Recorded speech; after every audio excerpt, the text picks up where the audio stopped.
It is great weather in Kiev. It is a great day to have a webinar on the topic how to leverage competitive pricing for different sizes of businesses, of e-commerce businesses, of course. And my name is Nick. I am a client development manager at Competera, and here is my all good fellow.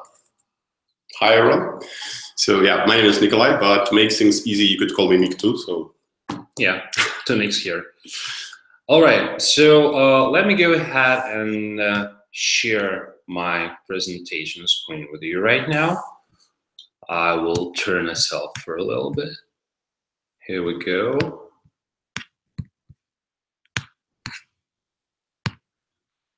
All right.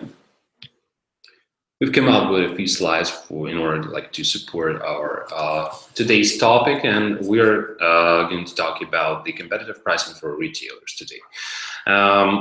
So to start with, I just want to give an introduction to this topic and what we're going to talk about today. So the main goal of this event is to give a few hints on how to wisely invest into competitive pricing automation when you're a small or a mid-sized online retailer and you're not that reluctant to employ new technology and go ahead and try out some new automation available online, and you are looking to facilitate and leverage your daily e-commerce price routine. Nikolay, about the outcome of this presentation. Yeah, so our goal for today is to share what we have learned from our users and from market we're operating with. And so to give you a hint on what approach you could apply to your pricing, mostly we'll be talking about competitive pricing, but also we'll give a small stop for other types. You will find out how to identify products and competitors to use in this model and what could be done with your whole assortment.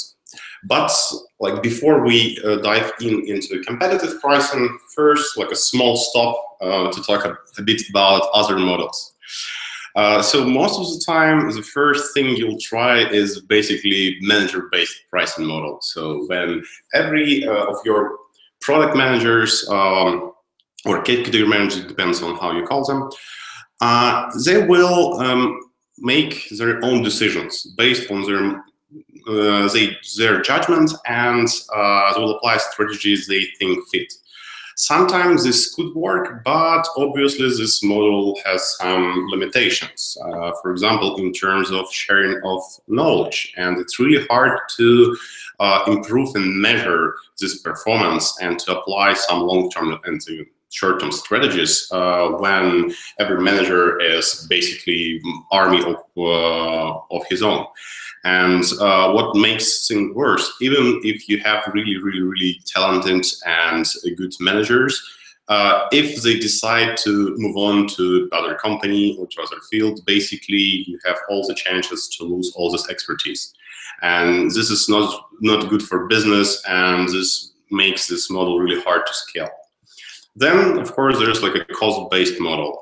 It's really simple. So basically, you are applying margins, target margin or markup for your cost, and then you have your price. Well, the downside of this model is that you are limited by your own decision. You're not connected with the market, and quite often you could find yourself in a situation when, because of not the best contract with your vendor, for example, your prices are out of the market, your sales are suffering, and you can't do anything about it because you didn't have an info. And of course, there is the most advanced performance-based pricing. So this really complex model, when you are aiming for optimize your strategy for particular goal, like optimize your revenues or turnover, or sometimes to secure your stock levels. But it could be really good. It could perform awesome, but it's limited by because it requires a lot of expertise. So you'll need to have really high professional members on your team who are solely responsible for fine-tuning this model, or you'll have to acquire a really big enterprise solution, which most of the time won't work for like even mid-sized businesses. And of course, there is a competitive-based pricing. Nick will share why we decided to focus on competitive pricing. So Nikolay gave us a few highlights on the different types of pricing that we can apply in our daily pricing operations, and we have a question: why basically competitive pricing? And the role or the main goal of competitive pricing solution is to be optimally balanced in order to facilitate your daily commerce pricing in a pursuit to hitting your quarterly, annually, any sort of KPIs that you're setting before your account managers or merchandisers or whatever, whoever who's working basically with your pricing. And the function of a competitive pricing suite is not to build this pricing strategy instead of you. It is to facilitate. It brings some automation, some successful expertise that is shared by different clients of different sizes here working with the one or another provider that you're just getting an access to when you're signing up with them. And basically, you do not, you rely on your own decisions in terms of the, if we're talking about the strategy level. And then all the other operational things that can be basically automated can be put on a competitive pricing thing. All right, here we go to a, I will talk about, we will talk about like two different levels of competitive pricing deployment. And I will start from the competitive pricing for start offers. For those guys who never ever worked with any sort of automation, competitive pricing tools, and they look up their competitor pricing manually, infrequently, and they do not do any sort of analysis or etc. in this regard. And the first question that you need to ask yourself when you're looking to employ a competitive pricing solution, if you come up with such a need, is whether it is a right time in order to do that. It might seem a bit complex at the first sight because how do you know whether it is the right time? But fortunately, we have a set of criteria that may help you to come up with the understanding of whether it is the right time or not. So if we go through real quick through those criteria, it is basically whether your storefront closes more than 20 shopping carts on a daily basis. So we need to make sure that there is a certain sales level, sales velocity that you're capable of maintaining throughout a certain period of time in order to make sure that the influence of competitive pricing is going to be positive, because we need to have a someone to go to our website in order to see our prices after they're optimized with the help of competitive pricing. Then the number of unique visitors for your website during a month. Desirably, it shouldn't be less than 10 or 20,000. It basically somehow correlates with the number of cars that you're closing on a daily basis, but this is like one more additional criteria for you in order to just understand whether you're there or not. Then you also mentioned that your competitors may affect your sales due to some aggressive actions in the market, and when you're doing this infrequent monitoring of your competitors, sometimes you mentioned that you are falling down with the sales velocity and you're not capable of maintaining not on a certain level due to some promotions of your competitors. The last thing is just to understand whether you're for competitive pricing or not is how frequently market requires you to reprice your products. And if this is something that you're doing once in the blue moon and you feel all right with that, probably this is not going to be a worthy investment for you.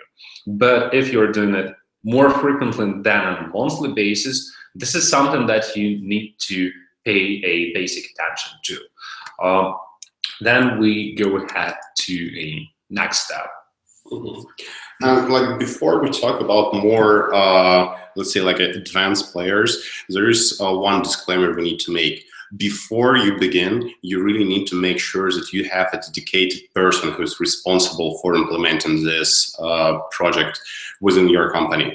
Because what we've seen for like a number of times is that if a person who is supposed to be managing this process do not have like a times in resources in terms of time to invest or ability to kind of implement technical part in terms of integration, then project could fail or just take like a kind of couple of months instead of weeks.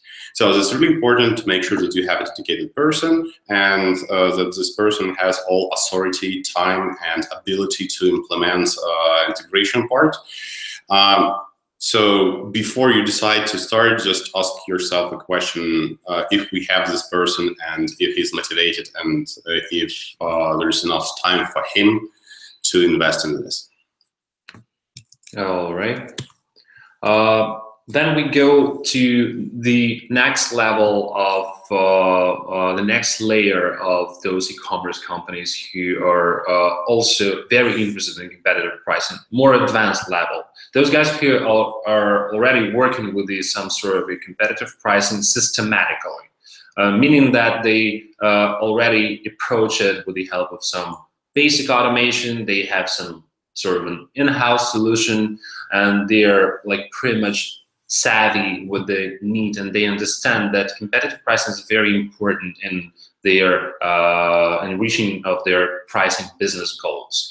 So, and there are a bit different high-level criteria of picking a proper pricing tool for you at this very point of your development, of your business development.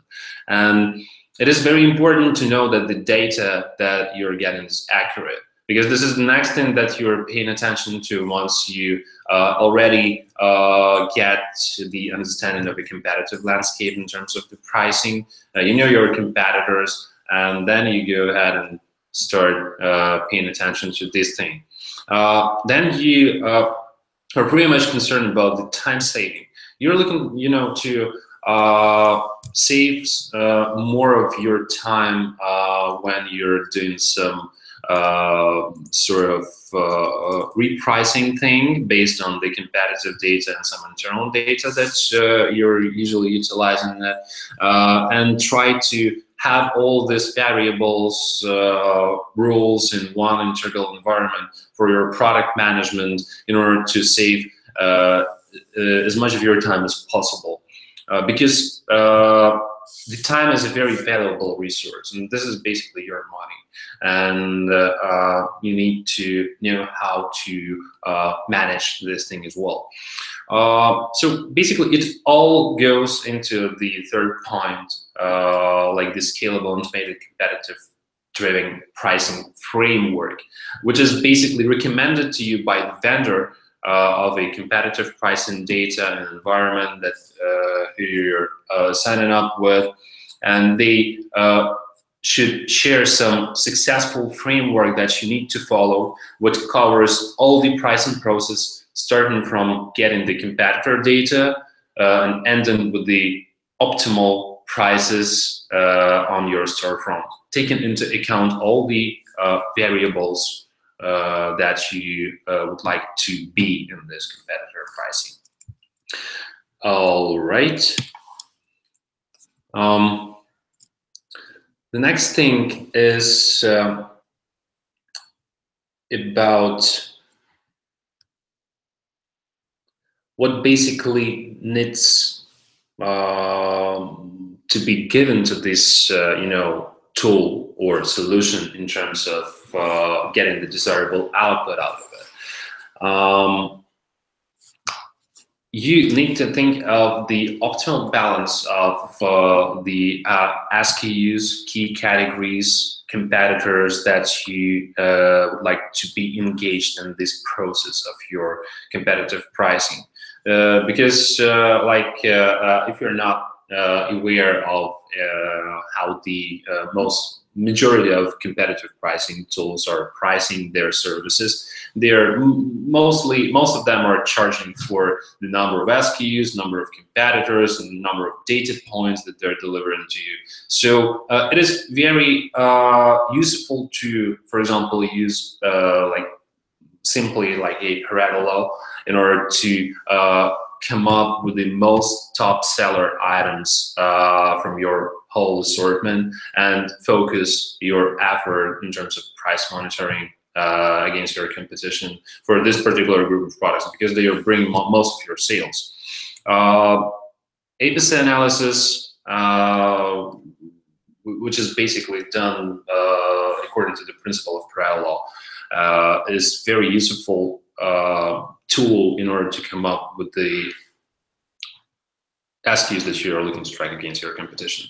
Number of competitors desirably should be limited to a certain figure, and according to our experience, it is usually 5 competitor prices that you're getting per one SKU, and that is like pretty much sufficient figure in order to come up with an informed and optimal pricing decision that you can basically put in your storefront. Next thing is what you need to do. You come up with some sort of figures, and you're pretty much determined with that. And you need to get a proof of concept. You can do it even with the no matter how many SKUs you're having in your top seller group or in your whole assortment, but it's very important to invest less at the very beginning in order to get a proof of concept at the very initial stage of interaction with the competitive pricing tool. Because it is going to be, for example, sufficient if you test it out on 500 SKUs across 3 to 5 competitors in order to get a clue whether competitive pricing works for you or not. You need also to make sure that the solution is going to be easily scalable, and you will be pretty much flexible in terms of what you're needing from this solution, like adding some additional functionality. For example, you're starting not only with the tracking of your competitors' pricing, getting insights of your pricing position in the market, competitive landscape and stuff, and then you are looking to automate your pricing process. And if you're signing up with a solution what offers different stages of different levels of this solution, that would be a very good choice in terms of the way that you will not need to go ahead and seek for a new provider after a few months of using the guide that you picked before, and they're not offering anything besides like regular competitive pricing data or etc. All right, and we're going to the next step. Yeah, so then you basically need to make up your mind in terms of what group of products you would like to use for competitive pricing, and what even more interesting, what different strategies you would like to apply to that. So Nick and Nikolay have mentioned ABC analysis, and this thing is quite common within retailers, but even this could be applied in different ways. So like a first, more like a basic one is when you basically make this ABC analysis just based on revenue count. So you just figure out like a 15 or 20% of your SKUs that are responsible for like 80% of your revenue. Then you have like this long tail, let's say like a losers, about like a 5%, and something in the middle. But also you could apply more advanced model when you take into account not just revenue, but sales count and marginal revenue. So basically then every product will get 3 letters. And obviously products with 3 A's would be the most, like as your champions. So they're making the most revenue, more marginal revenue, and they're your best sellers. They are quite rare, but that means that this is a group of products when you're really making money. And that means that you could be more aggressive in terms of how often you price them. And even how many competitors you take into account. And of course, for like a less important products with like 3 C's, maybe it's even a good question to ask if you really need them within your assortment. And of course, you could go a bit, let's say, more specialized. So what we've seen from our clients, that sometimes they do have this classic simple or advanced ABC analysis, but on top of that, they have like a group of their, like for example, KVI products, or something they are just bringing up to market. Or for example, if they have a category or a group of products when they are just trying out the market and making the first steps, they would like to be a bit more aggressive in terms of pricing, in terms of numbers of pricing, and they really would like to be in a good spot in terms of a price offer. So a really wise strategy here would be to apply one of this approach to your assortment and to identify the most valuable products, and even within this group, like a the small amount of like a really important products, and then you could apply different frequency of repricing and different frequency of adapting to a market change to make sure that you're always on top for the most important products. So, and as soon as you have a list of products you would like to be focusing on, then there's like a second also question, who you would like to monitor and who would like to consider in your competitive pricing models. So this is one of the approach we recommend to use, is that you could, for every market situation, you could divide all competitors for like 4 groups, not just competitors, but like, let's say markets to 4 different groups. Like first, when you have like a really not a lot of offers on the market in general, and really limited or really small price distribution. So it really depends on the market niche and the segment. Sometimes 3 offers on the market is quite a lot, and sometimes 3 dozens is like nothing. So you need to take into account your own situation, your own markets. But if you have a limited number of offers and limited price distribution, that's awesome, because then you could just monitor these competitors directly, be on top in terms of like a lag before they update their price, and you have this information, and then you could quite easily, well, apply your strategy. Sometimes you have like a limited number of offers, but really big price distribution. So this situation is a bit more tricky, because usually it means that for someone, products are like, for example, they're like a main assortment, and for other players it could be some tryouts, or maybe they are just trying to get rid of it. And it's really easy to miss new competitor, for example, in this situation. So for this case, we would recommend for you to like monitor your main competitors directly, because again, you don't have a lot of them, but also add some price aggregation site or marketplace to have like a wider look on the market to see what's going on when. And if needed, you could then add more competitors for this direct monitoring. On the other part of this model is a situation when you have a lot of offers on the market. And again, it's more or less relative, but when you have a lot of offers, but really small price distribution. For example, some segments are quite heavily regulated by vendors. And then it's a matter of if everyone is playing by the rule or not.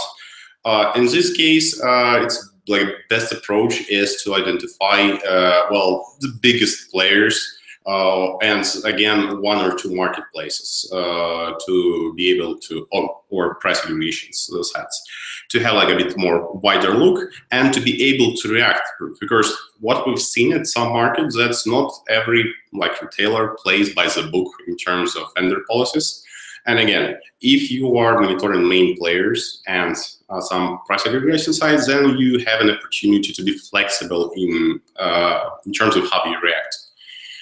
So you could adapt your price, or you could apply for vendors to intervene. So it really depends on your strategy here.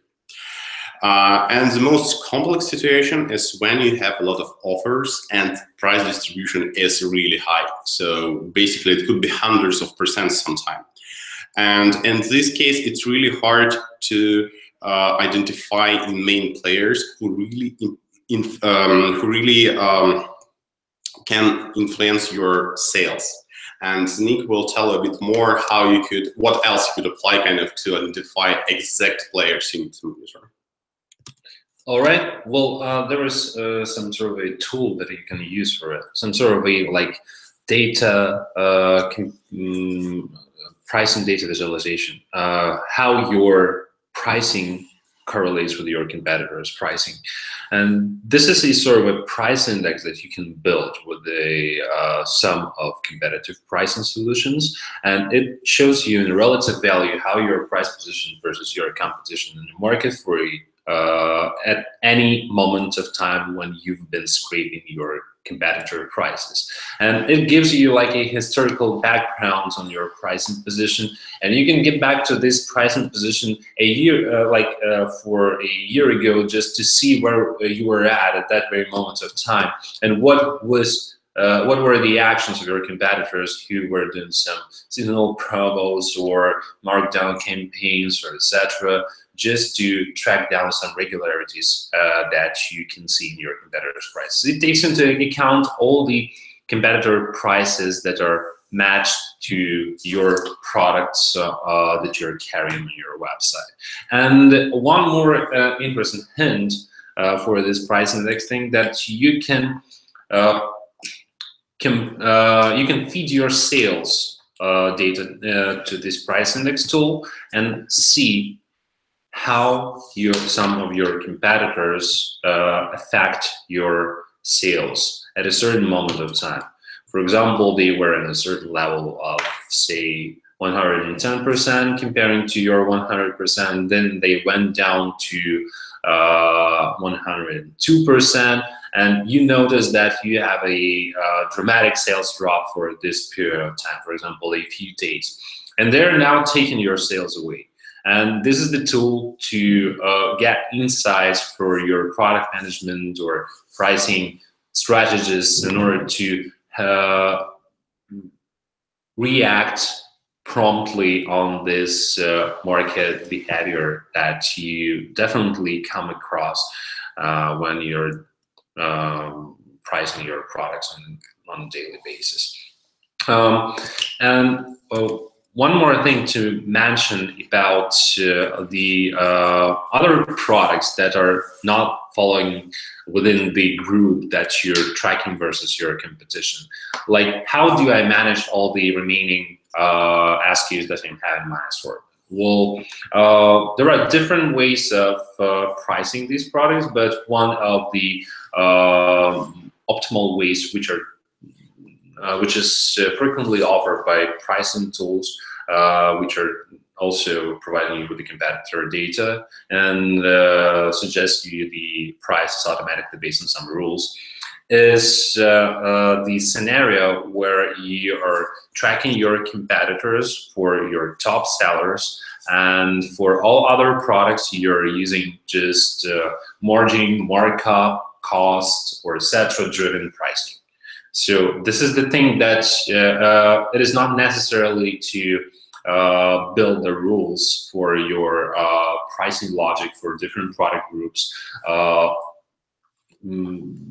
always taken into account the competitor pricing. Well, some of the items can be easily priced according to your margin or some costs or whatever you would like to be utilized in there. this is something that is very useful when the competitive pricing solution is capable of allowing you to go ahead and have an integral environment for your product management team in order to manage both competitive pricing driven items and, for example, margin driven items. All right. Yeah. So, and again, a couple of disclaimers. So one of the major mistakes we have seen is that when company has made a decision to implement competitive pricing, they would first try to implement one of a big enterprise solutions. But there is no a magic red button to make things perfect. So every tool, no matter how complex it is, won't solve all of your problems and challenges. So, and pricing strategy is something that you need to grow instead of just implement. And it's really important to move step by steps. Some major enterprise solutions, they are enforcing you for a really long and requires a lot of resources and time to implement and integrate. Sometimes literally years. I mean, like a year and a half or something like this. And it's really more, favorable for you would be to use more agile approach. And to start by small experiments to see a return on your investments, and then to scale and to educate your managers, your company, your business process to gain from this sort of a tools or approach. And before we move to a couple of cases, I would like to say that we have some small present for all of you. Everyone who would register for our trial within the next 48 hours will get 1 month for free, and even more. We will randomly select 3 winners who would get additionally $300 for their balance. So we've shared something we have learned about competitive pricing and some methods you could use to make things work. And now we'll share a couple of case studies we have faced with our clients. These are the examples from the real life. And to keep story short, there's an enterprise company that faces an issue of 2 different departments in their structure struggling with each other. They have a product management team, and they have a number of product managers who are working with all the categories that they're carrying, and they have price analysts that are trying to build some complex model in terms of the predictive pricing. And just giving an example of the case where all the price models and complex scenarios that mostly concern the predictive pricing have been built by these pricing analysts. They were failing comparing to mostly manual product management team job that they are completing on a daily basis. So this is just a few words about the situations when you can have more guys that are doing their job on a daily basis, and that is pretty much not that sophisticated in terms of the some high-level strategic things, and they're doing it better in terms of the KPIs of the pricing of the enterprise comparing to the price analyst group that they're also employing in a different department. Well, there could be a different background for that situation, but still there are cases in enterprise companies where we're coming across this thing. And it basically tells us that we need to in this case, they should desirably go ahead and find some simpler solution in order to manage their competitive pricing, just to facilitate their product management job. And another example is again from, let's say, well, mid-plus size retailer. So they have invested heavily into their analytics departments, and they, created a tool that were able to really predict like a level of prices and margins, but they discovered the main factors that influences their sales level is basically bonus they are applying for their managers on phone support or within the store. So they are like an omni-channel retailer. And then they found out that, well, now they can predict what would happen if they apply promo policy for this or that product. But at the same time, now they need another tool, and they don't know how to build it to identify what exact product they would like to influence. And again, this is one of examples when they've invested a lot of money and time.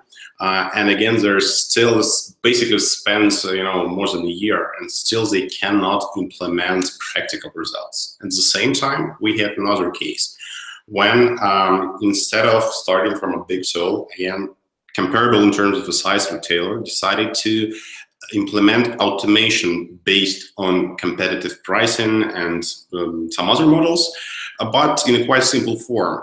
And as a result, they were able to save like more than 30% of time for managers. And then it's made an opportunity for these managers to invest this time in the more complex situations and decisions, like dealing with vendors, making decision what exact products they would like to add or exclude from their assortment. And as a result, quite in terms of a couple of months, they've received returns in terms of margins and sales counts. So again, this is one more example of situation when you really should start from like smaller projects to see how you could scale, because question of how I can scale this is really important here. So find out what model works for you and then scale it throughout your company. Well, this is pretty much it. This is everything what we wanted to share with you today, and hopefully you extract some useful insights or get some useful information out of it. And if you find some similarity between your business portrait and something that you've heard today before regarding the different portraits of business that matches with a certain patterns for a like some stages for employing a competitive pricing tool, this is something that you can definitely go ahead and try to address your concern and try to look up some competitive pricing solution that may meet your needs, because you already know what criteria you need to take into account when you're doing so. Basically, this is it. We are going to a questions and answers thing. Well, it's not necessarily that we're having some questions right now, but still you can submit any questions that you have below this video, and we'll definitely get back to you, and we'll be glad to advise or tell some stories about from our experience of working with online retailers worldwide. All right, cool. Thank you very much, all of you who joined the call this webinar today. Hopefully, we will be able to make something out of it for all of us. All right. Thanks. Have a nice day. Bye. Bye-bye.